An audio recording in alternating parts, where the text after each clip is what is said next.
Àwọn náà ni wọ́n wọlé bọ̀ yìí àti bọ̀dá mi Alhaji wa Taiwo Hassan gbogbo àwa ọmọ yí wa ó ti yí wa ká tó wá àwa ọmọ yí wa nù. Lókè wà ní bàbá wa Fúlàní kí wọ́n máa wọlé kí wọ́n máa rọra ní ẹ̀ka sí i. Àwọn ọmọ olókùn nìyẹn ọlọ́mọdé ọba jẹ fún yín. Mo kí ògbó gbogbo gbà ògbó ojoojúmọ́ ògbó gbogbo àgbáyé ògbó yé wa.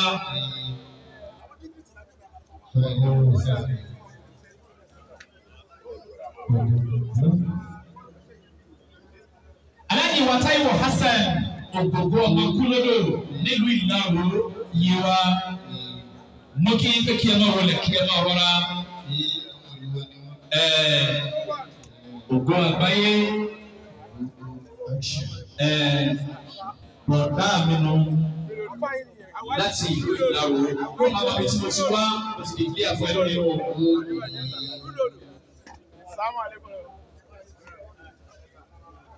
Màá lè ní fọwọ́ tó ilé bàbá ẹ̀.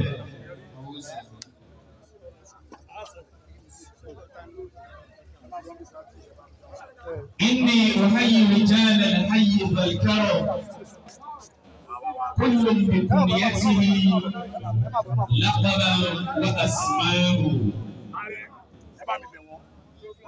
Gbogbo àwọn àlùfáà àti gbogbo àwọn àlejò pàtàkì àwọn sàmàrí àwọn dignitaries tí wọ́n ti wà láàrin wa tí wọ́n ti wọlé ló kí bàbá Fúlàní tí wọ́n ní kí wọ́n lọ jòkó ibi ààrẹ Gáálì Ṣéwù Jímà bàbá wa gbà ààrẹ Gáálì Ṣéwù Jímà MD Galban Logistics worldwide ní gbogbo àgbáyé. Mo kí n pé you are highly welcome to our midst. Ẹ kú dìde, ẹ kú fọmọnìyàn ṣe. Ọ̀tọ̀ lèèyàn, ọ̀tọ̀ ní ìjọba ènìyàn. Ọ̀tọ̀ lèèyàn, ọ̀tọ̀ ní ìjọba ènìyàn. Ìjọba ènìyàn ẹ wá fi hàn mí lónìí. Bàbá wa ààrẹ Gáálì àti kékeré máa wọlé kí ẹ máa rọra sáàyè wa. Aláṣẹ Galban Logistics worldwide. Ọlọ́mọdé ọba jẹ fún yín o. Májè ó dàrú fún yín o. Alhaji wa Taiwo Hassan ògbógbó ọmọ kúlódò ní ìwúra láti ìlú Ìláró ìwà bọ̀dá mi ọlọ́run yóò bàjẹ́ fún yín sá.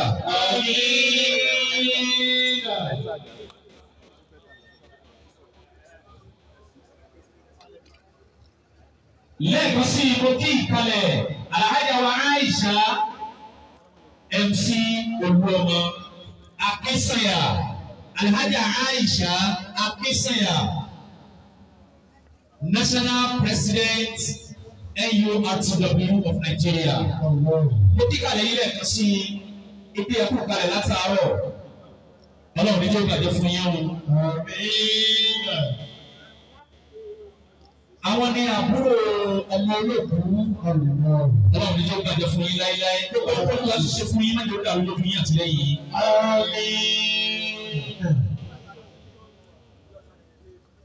Alhaji Abdul Fatahi Abdul Qadir mo kí kalẹ̀ yín àti gbogbo àwọn ọ̀rẹ́ yín tí ẹjọ́ jòkó ọlọ́run náà yóò bàjẹ́ fún yín o. Ẹni tó ẹkú àgbọ́dìgbé ọlọ́run ní jẹ́ dọ́tẹ́ yín náà bá ní ìdí èyí ọlọ́mọdé owó yẹn sí. Gbogbo ẹ̀yà lè dúró wá.